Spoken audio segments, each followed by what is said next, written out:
माझं नाव अमन आहे. माझं नाव अमन आहे. तुमचे नाम काय आहे?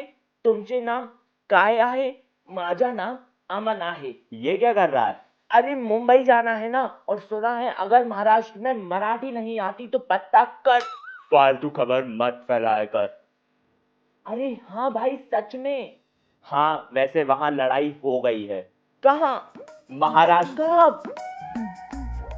किसकी? पॉलिटिशियन क्यों बोलने दे नहीं रहा है? ओ सॉरी सॉरी।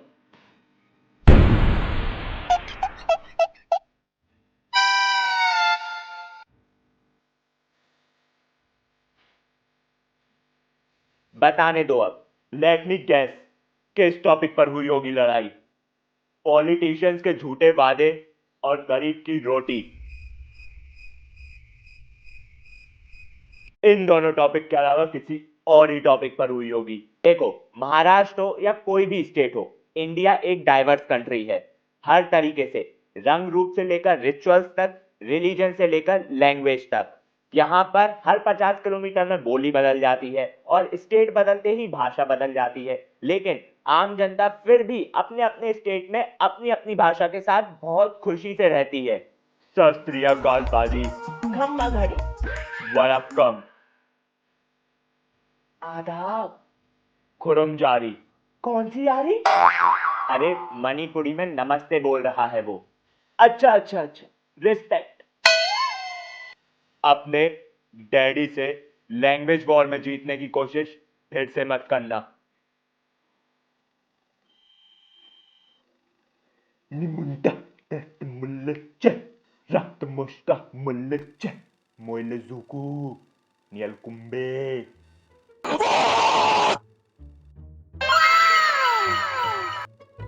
देखा हम लोग कितनी आसानी से, कितनी जल्दी हर लैंग्वेज को अडेप्ट कर लेते हैं, एक दूसरे से घुल मिल जाते हैं। लेकिन पॉलिटिशियंस को चाहिए हर थोड़े दिन में एक मुद्दा।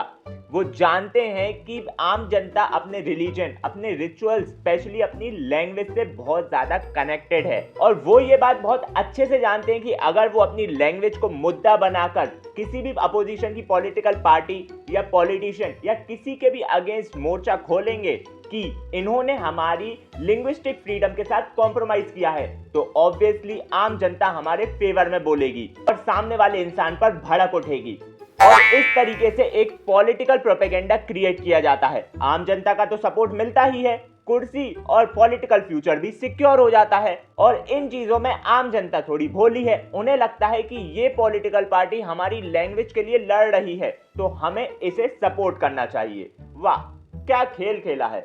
रणबीर के शब्द और औरंगजेब की कब्र, ये मुद्दे क्या कम थे जो इन लोगों ने भाषा को भी नहीं छोड़ा एक दूसरे से लड़ने के लिए।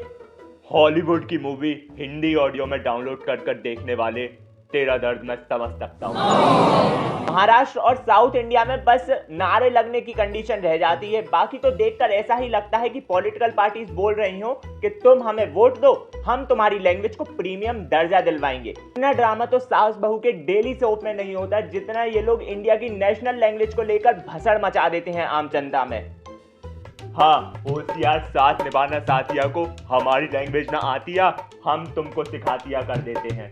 सास बहू की तरह लड़ते हैं कोकिला और भावों की तरह।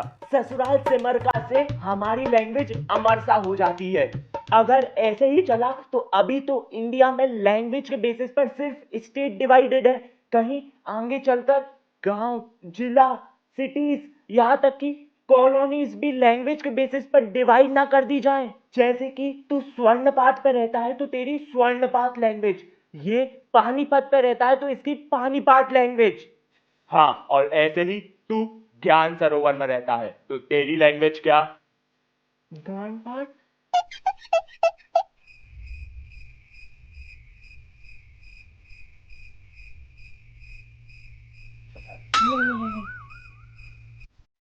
फिर टोपी मत उतारा कर, तेरा और मेरा फर्क खत्म हो जाता है। वैसे तेरी कॉलोनी के लिए बहुत सही लैंग्वेज है मेरे पास। हाँ हाँ, पता ना। साइलेंस लैंग्वेज, बोलना ही बंद कर दे। साउथ में भी यही हालत है। जब भी सेंटर के स्टेट या फिर गवर्नमेंट हिंदी को प्रमोट करने के लिए कुछ भी करते हैं तो साउथ के स्टेट तिल मिला उठते हैं। हिंदी हमारी राष्ट्रभाषा है, ये एक लाइन वहां पर दंगे कराने के लिए काफी है। ऐसे तो पॉलिटिशियंस के पास भाषा एक रेडीमेड हथियार बन चुकी है, जैसे कि सुपरमैन के पास क्रिप्टोनाइट, तुम्हारी भाषा हमारी फाइट। आपके चरण कहाँ हैं? ये रहे।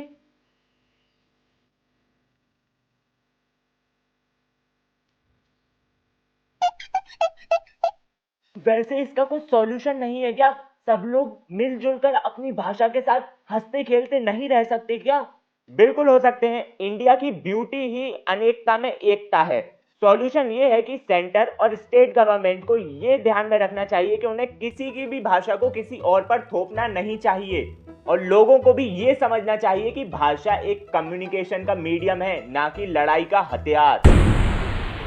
और पॉलिटिशियंस को भी छोटी सी राजनीति छोड़कर देश के विकास के बारे में सोचना चाहिए, ना कि लैंग्वेज के बेसिस पर लोगों को बांटना। इसका मतलब हमें एक दूसरे की भाषा से प्यार करना चाहिए, नफरत नहीं फैलानी चाहिए भाषा के नाम पर। और सबसे इंपॉर्टेंट बात कि पॉलिटिशियंस को अपनी हद में रहना चाहिए, वरना हम सब मिलकर एक दिन उन्हें साइलेंट मोड पर डाल देंगे। समझदार हो गया है तो